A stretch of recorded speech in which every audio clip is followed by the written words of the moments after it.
Hello everyone and welcome back to the channel where today you join me for another video at Goodwood Festival of Speed 2024. Now I've been kindly invited by BMW UK to come and check out the new G90 M5, and tomorrow I'll be taking it on a hill run. Not this particular one. I can't show you the front of the car either because we're up on top of the stand and the front of the car is hanging over the edge, but just want to do a quick walk around before we jump in the car tomorrow, as this one is in speed yellow and the other one is in an all black spec, whereas this one obviously stands out quite a bit more.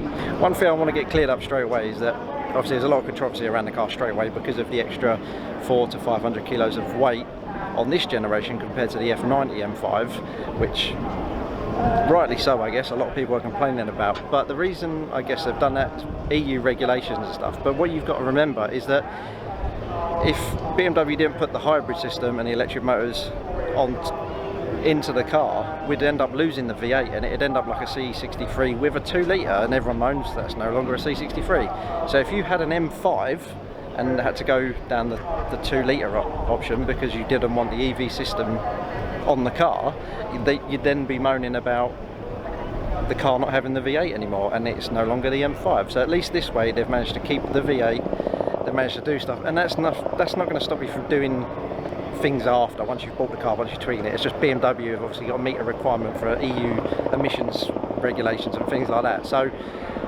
I'd say be grateful that you get to keep the V8. But other than that aside, I think it's an amazing looking car. I've loved the look of it ever since it came out. Unlike most BMWs that are coming out nowadays, a lot of people hate the look of the car straight away and then it grows on you. I was a fan of this straight away. I think it looks like a bit of a brute on the front end. I feel like the back could do with a little bit more of details, maybe a slightly little bigger lip, but still, I still like the whole car. I just think it looks beast. Now, like I said, this one is in speed yellow. The one I'll be going in tomorrow is in an all black spec, sapphire black or something like that, standard BMW black.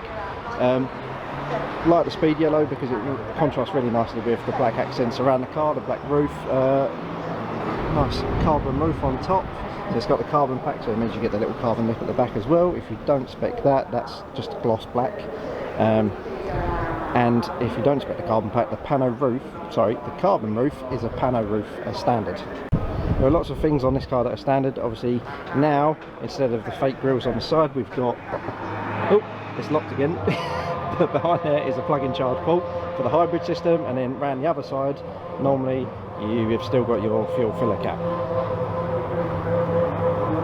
The G90 M5 0 to 60 times are quoted at 3.5 seconds, whereas the F90 is slightly quicker at 3.3, and the CS is even quicker than that. So yes, again, because of the weight, it's a little bit slower.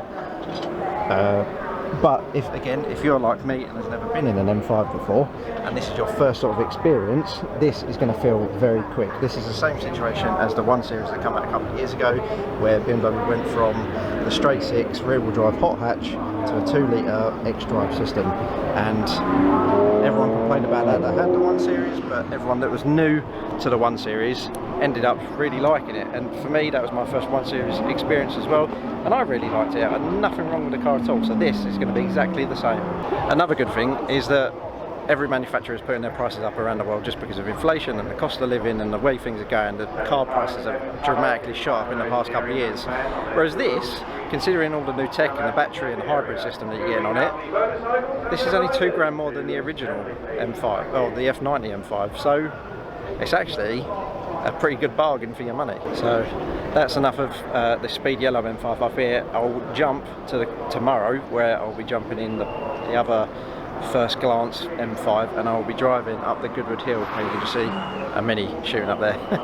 So yeah, I'll go through the engine specs tomorrow.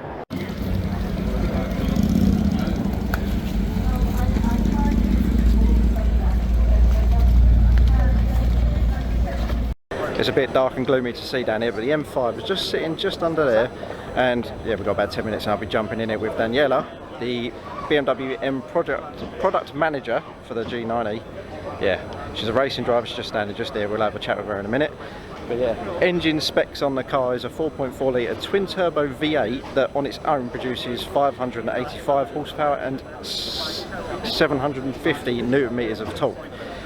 The EV side on its own is slightly less horsepower, obviously, with 197 horsepower and 280 newton meters torque. Now combined is slightly less, a combined figure is 735 horsepower, but 1000 newton meters of torque. Now that is obviously very handy for the amount of weight that it's holding, just over 2.4 tons. But nonetheless, with the X-Drive system, the hybrid system all working in harmony, it is going to be rapid off the line. So it's a bit greasy and damp compared to sunny yesterday, but it's going to be a good run nonetheless.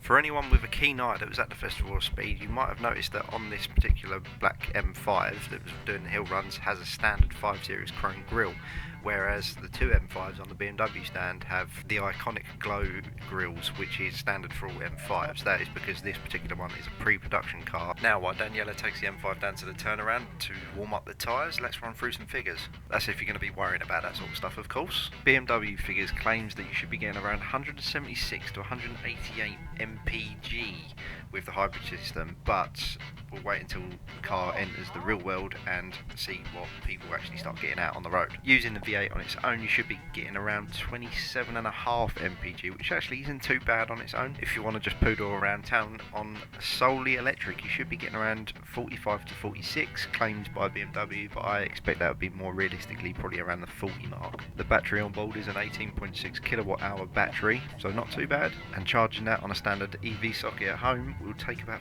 3 hours 15 minutes to go from 0 to 100.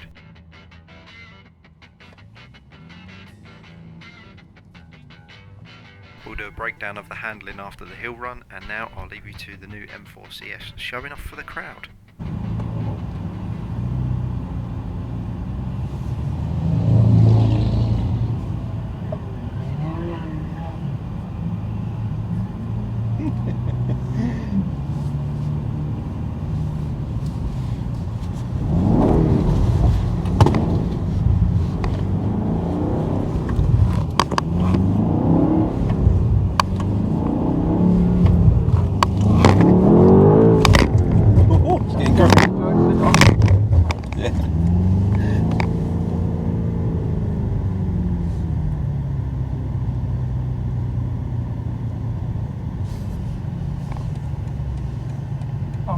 What's that?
Yeah.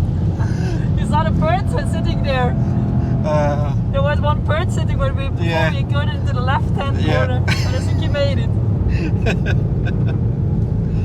Oh, brilliant. And there we have it, the Goodwood Hill Run 2024 in the brand new BMW G90 M5.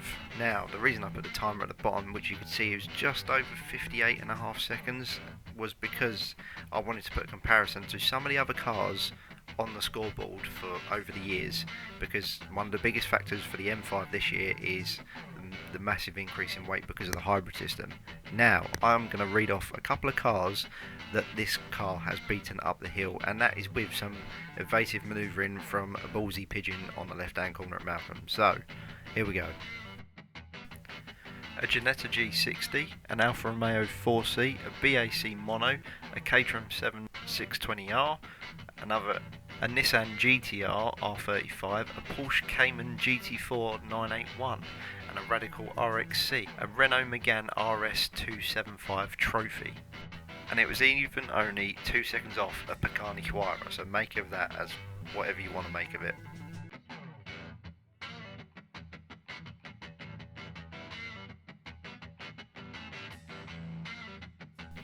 Now, rundown of the hill climb itself. The car gripped up brilliantly off the line. It was on the brand new Michelin Pilot Sport 5, which I believe they were, as they had a little star marking on the sidewall. Then working along the X-Drive system worked wonders. It kept me pinned in the passenger seat all the way up to the first corner. Daniela was laughing at me because she was saying you will not feel the weight in this car at all. Despite what the figures are, you will not feel the weight. She was absolutely correct, and once again the BMW engineers have done absolute wonders. The thing handles like a dream. It handles fairly flat through the corners, tiny bit of body roll, but that's to be expected with the amount of weight. Even so, it's probably not far off what you'd get in an M3 or an M4, so again, absolute dream to drive. We all know how good BMW are with their transmissions, and now they've introduced the hybrid system into it, they are completely seamless. And once again, despite the weight, the brakes and the tyres handle stopping the car very, very, very well. And we'll finish off with a cheeky burnout outside BMW.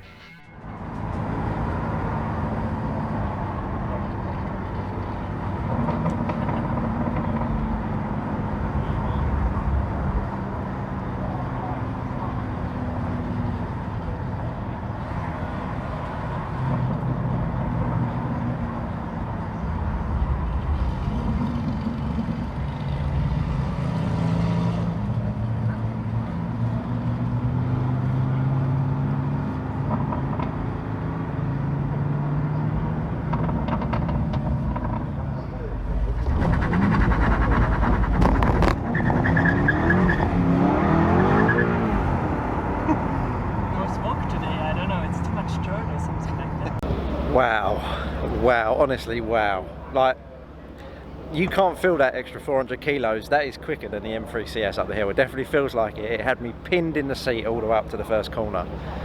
It handles flat. We had to do some evasive manoeuvres because there was a ballsy pigeon on one of the corners. He didn't want to get out of the track, so that munched up that corner, not a problem. Yeah, handled very, very well. X-Drive obviously works wonders with the new end suspension setup as well. The weight is positioned perfectly in that car to handle anything you chuck it, and it definitely feels like it. No complaints at all. So well done BMW once again. It's that time again. Let the adrenaline, like, can't even think about it. Let the adrenaline like sort of ease off. Calm down a bit, let my heart rate stop, and enjoy the moment and the peaceful drive back down with the BMW G90 M5. Thank you again, BMW UK, for inviting me to go up in the hill in this. It's been an absolute blast, and I hope I can do it again next year. So like and subscribe for more, and I'll see you very soon. Bye for now.